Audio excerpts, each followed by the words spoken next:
realities. Thank you. We now open the floor for your questions, hopefully a bit more than yesterday, and we start with the gentleman there. Yes, please, Daniel. Daniel Brössler, Süddeutsche Zeitung. Eine Frage. A question for President Juncker on Turkey. Quite precisely, if these funds don't go to Turkey, where will they go to? Ask about Turkey. Was it your impression at the discussion that the leaders just think that this is not the moment to confront Turkey and to say that they don't believe in a membership of Turkey? Or is it really that they believe that one day Turkey can become member? And do they think that the situation is such that there's reason to believe that?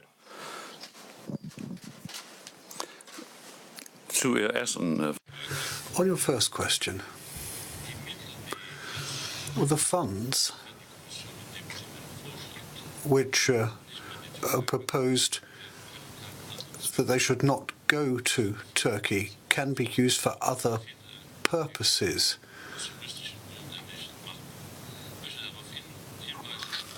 But I just wanted to point out that when it comes to the funds which we have for accession aid to Turkey in the budget, 1/3 of that money is used for noble purposes, supporting civil society, strengthening the rule of law. And so if we're talking about redirecting that aid, then we're going to continue. Wenn ich das technisch so sagen darf, das europäische Parlament. And if I could just add something to this, what I've been told is that the European Parliament is talking about putting a rather large amount of this accession aid into the budgetary reserve. And it's better to ask the European Parliament, which is the other budgetary arm, exactly what the situation is. The Turkish accession process was yesterday very, very visible. Thank you. We'll now go to second question. Yes, I think the gentleman in the third row, Mark. Yes, please. No, Mark, behind. Thanks. Good afternoon, Mark Peperkorn, Volkskrant, Netherlands. A question for Mr. Tusk, because you just said that the reports about the deadlock in the Brexit negotiations were a little bit over the top. But it was Mr. Barnier who said last week he used the word deadlock 3 times. So did Mr. Barnier then make the wrong interpretation, or did Mrs. May say something which changed the mood? Thanks.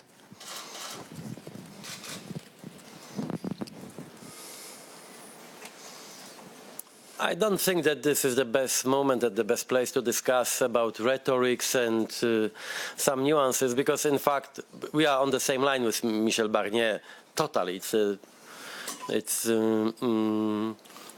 Today I feel this is also my obligation. I want to be also motivated, the positive motivator for the next 5 or 6 weeks, because our ambition is to achieve this. The final of the first phase in December, and for this we need also a maybe more positive narrative, and you can describe the moment in our negotiations in a very different words. But what was my feeling today, also during my meeting before our session, my tete-a-tete with Prime Minister Theresa May, I feel that for sure. Today, both sides present only goodwill, and this is why I am maybe in my rhetoric I am maybe a little bit more optimistic than Michel Barnier. But we are also in a different role. Michel Barnier is responsible for the negotiations. I am more responsible for, first of all, for our unity, but also for a good atmosphere and positive mood. This is the only difference. In my rhetorics, I would have used the word deadlock 4 times, and not only 3 times. But probably he was right, because he's at the center of the negotiation. I wanted to say, having had a look, a superficial one, because within British press you have to be as superficial as the British press is. I want to say that our working assumption is not the no-deal scenario. I hate the no-deal scenario. And by the way, I don't know what that means. Nobody was explaining till today to me what would be the consequences of a total no-deal arrangement. I am not in favor of no deal. I want to have a fair deal with Britain. Thank you. And we move to the gentleman in the middle. Yes, please. Hello, Ros Atkins, BBC News. A question to both of you, if I may. Mr. Tusk, you said that on the issue of citizens' rights, there are not great differences between the two sides at the moment. Does that mean there's been some movement on the issue of the European Court of Justice? And to Mr. Juncker, if there is a deal, whatever that deal is, are you confident that Theresa May has the political strength to sell it back to her party and to her parliament? As the Conservative Party left the European People's Party, I cannot respond when it comes to the reactions of the Conservative Party. So I do think that Mrs. May has all the strength she needs to have the British people understanding what we are achieving as a final result. Yesterday and today I discussed with Prime Minister Theresa May about more general atmosphere, not about details. Even, I mean, of course, the problem of the European Court is not a detail. It's one of the most important things, of course. But this is for our negotiators and for the next weeks. What was important for me and for Theresa May today, yesterday and today, was to rebuild this atmosphere of trust and goodwill, and I think that we succeed. Thank you, and possibly a last question, yes? Gentleman there, Georgia. Gary Gotev de Active.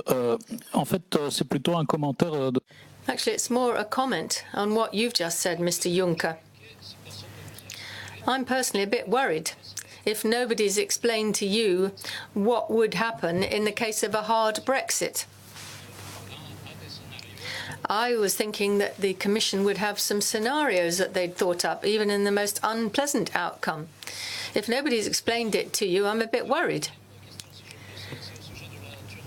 And then there's the issue of Turkey, a second question.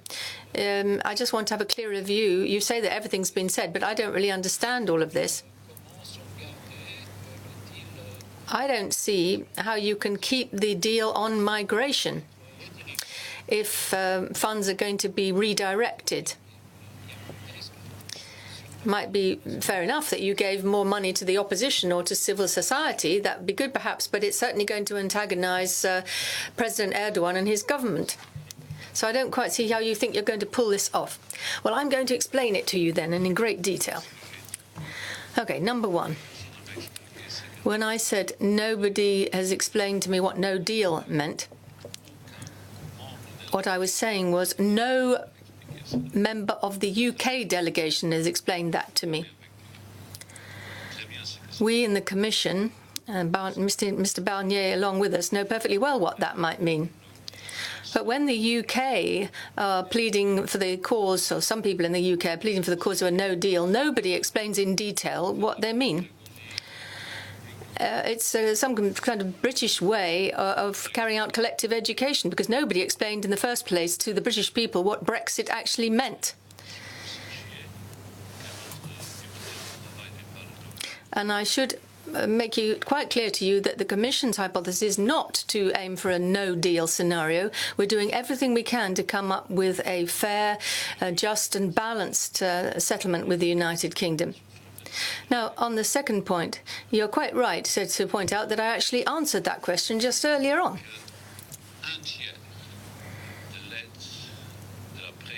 I did say that 1/3 of the pre-accession aid which we give to Turkey, 1/3 of that pre-accession aid is money which is paid to organized civil society, to those who are dealing with the rule of law, human rights and children's rights in Turkey. And we will very probably expand the amount of funds that we put in that direction. We can't take funds from pre-accession and give additional funds to refugees. We have honoured our agreement with Turkey on refugees, 3 billion and then 6 billion. 2.9 billion have been strongly committed, as we say in franglais, and we've disbursed a million or so. But the European Union will respect its commitments with Turkey, and Turkey will respect its, of course. Okay, I think this concludes the press conference. Thank you very Muchas much for gracias, attending, adiós. and have a good weekend.